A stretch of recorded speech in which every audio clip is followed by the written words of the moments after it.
Assalamualaikum warahmatullahi wabarakatuh. Selamat sore, selamat bergabung di live streaming bersama Gus Durian Gorontalo. Sore hari ini kita akan membahas suatu isu yang tidak selesai-selesai diperbincangkan. Padahal ini sudah diusulkan, sudah dibicarakan dan didiskusikan sejak tahun 2012. Apalagi itu kalau bukan rancangan undang-undang penghapusan kekerasan seksual. Sore hari ini akan sama-sama kita bahas bersama narasumber kece, Kak Nur Hikmah Biga. Tarik nafas, Kak.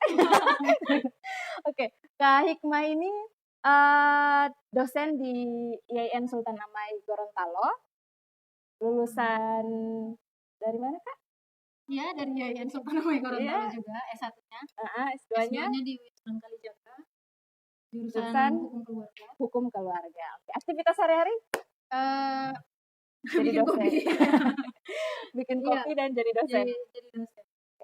Nah, Kak Hikmah ini aktivitas sehari-harinya seorang tukang kopi dan dosen yang mengajar di IAIN Sultan Amai Gorontalo, tapi sangat aktif di isu-isu terkait perempuan, suka sekali mengupdate status di Instagram terkait hak-hak perempuan, mengkampanyekan bagaimana persoalan setara antara laki-laki dan perempuan, sampai di urusan-urusan kekerasan seksual dan rancangan undang-undang penghapusan kekerasan seksual yang sangat melelahkan sebenarnya. Karena kita tahu bersama 2012 itu Komnas Perempuan pertama kali membicarakan dan mendiskusikan atau mengusulkan terkait rancangan undang-undang penghapusan kekerasan seksual ini. Dan di tahun 2014 itu akhirnya draft atau naskah akademiknya itu disusun bersama dengan kementerian dan lembaga-lembaga yang terkait. Akhirnya dibicarakan di tahun 2017. Ya, jadi naskahnya ya. Nah, di 2018 itu akhirnya masuk ke prolegnas prioritas DPR Komisi 8. 2019 ditunggu-tunggu 2020 ada kabar. 2020 ada kabar guys, tapi dikeluarkan dari prolegnas prioritas Komisi 8 DPR. Dan itu sangat mengecewakan banyak sekali masyarakat karena memang RUU PKS ini benar-benar menjadi jawaban dari segala pertanyaan terkait kekerasan seksual yang sampai dengan hari ini tidak pernah selesai. Kasus kekerasan seksual itu seperti gunung es ya, Kak? Iya. Yang terungkap di atasnya aja. Iya. Yang di bawahnya itu nggak tahu. Sedalam apa, sekeras apa, sebanyak apa. Ya. Jadi untuk itu banyak sekali asumsi yang masuk, banyak sekali miskonsepsi yang masuk terkait RUU PKS ini. Jadi sore ini kita akan sama-sama bahas apa sih fakta yang ada di balik RUU PKS ini berdasarkan asumsi-asumsi dari teman-teman yang masuk. Live Facebook ini merupakan live perdana dari akun Facebooknya Gus Durian Gorontalo, dan ini akan terus diupayakan untuk menjadi wadah diskusi. Dan teman-teman yang sudah bergabung di live sekarang yang ingin bertanya atau ingin berdiskusi dan memberikan pendapat, silakan bisa langsung untuk komen ke live ini. Langsung komen aja. Oke? Ini karena kita anak-anak Instagram. Jadi agak takut daripada aku bilang jangan lupa subscribe. Aneh lagi kan gitu. Oke. Dan kita nggak punya akun YouTube. Gimana? Iya, makanya itu. Gus Durian harus bikin akun YouTube. Harus bikin akun YouTube ya, biar live-nya dari YouTube dan dari Facebook. Oke teman-teman, bicara soal kekerasan seksual itu berarti bicara soal apa ya?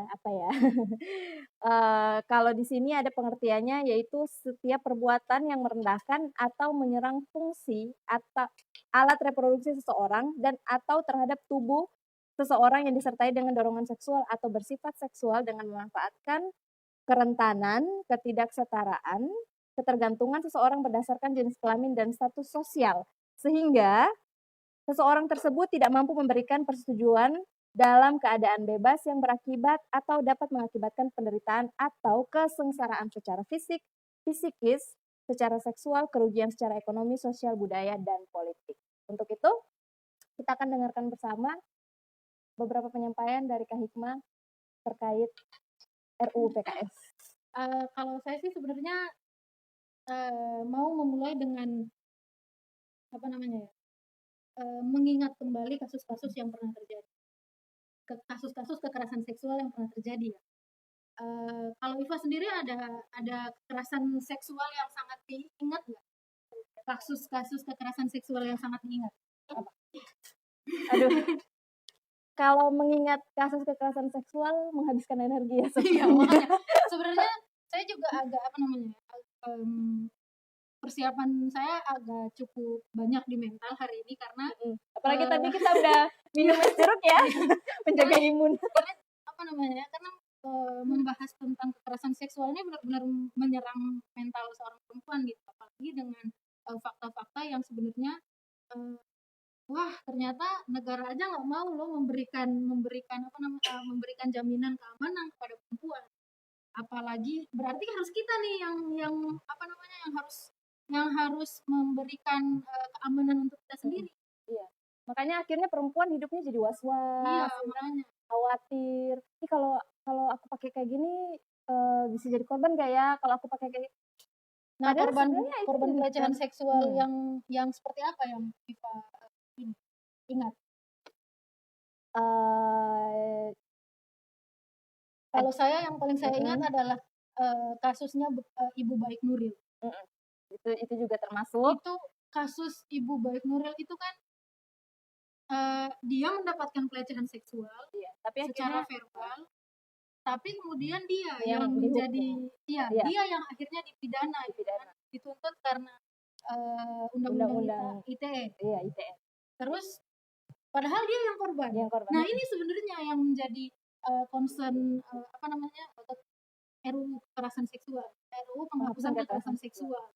Jadi benar-benar tujuan dari apa namanya, RUU ini adalah bagaimana supaya kekerasan seksual dalam bentuk apapun itu tidak terjadi, dalam bentuk apapun, mau dia verbal, mau dia fisik, psikis, apapun, di ruang manapun, di ruang privat, di ruang publik, itu nggak boleh ada yang terjadi. Makanya kenapa ada RUU PKS ini. Orang kan taunya kekerasan seksual itu ranah, maksudnya itu hanya secara fisik gitu. Padahal ternyata ada banyak sekali bentuk-bentuk kekerasan seksual yang kita tidak ketahui. Iya. Dan RUU PKS ini ternyata memayungi 9 instrumen atau 9 poin, 9 jenis kekerasan seksual. Padahal yang di apa namanya, yang diusulkan ada 15. Di naskah akademik RUU PKS itu ada 15. Wah. Tapi hanya ada 9 yang dimasukkan ke apa namanya, RUU PKS. Makanya yang 9 ini memang benar-benar sudah disortir benar-benar bahwa itu juga sudah masuk dalam poin-poin yang benar-benar perempuan itu merasa tidak aman dengan tindakan-tindakan ini. Ya, betul sekali. Tapi meskipun sudah sudah jelas tertulis gitu, orang-orang akhirnya masih menganggap bahwa RUU PKS ini sangat ambigu. Diistilahkan ini undang-undang yang ambigu gitu, nggak perlu disahkan. Kalau mau mengesahkan, kalau mau mendapatkan perlindungan atas sesuatu, ya kita merevisi undang-undang yang sudah ada saja di negara ini. Tidak perlu membentuk undang-undang baru. Banyak sekali akhirnya teman-temanku yang ya, bilang itu asumsi salah satu lah. Iya, padahal banyak sekali lah. Iya, gitu. banyak. Oke. Kayaknya kita memang harus clearkan ada 9 apa aja. 9 itu apa aja? Yang pertama pelecehan seksual. Yang kedua eksploitasi seksual. Yang ketiga pemaksaan kontrasepsi, pemaksaan aborsi, perkosaan pasti tentu saja masuk.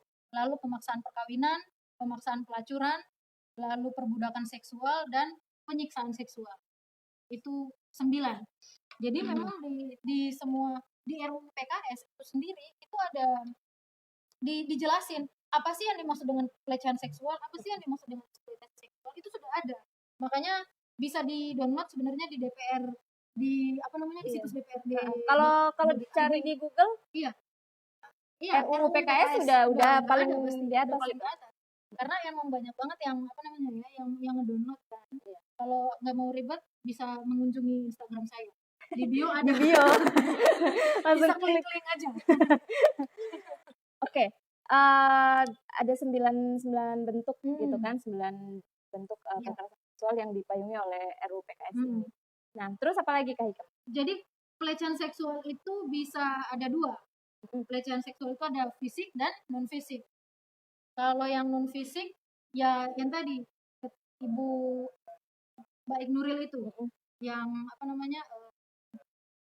dia menjadi korban pelecehan seksual, tapi kemudian dia yang menjadi yang dipidana. Iya, yang dipidana karena ada undang-undang ITE yang menjerat Ibu Baik Nuril.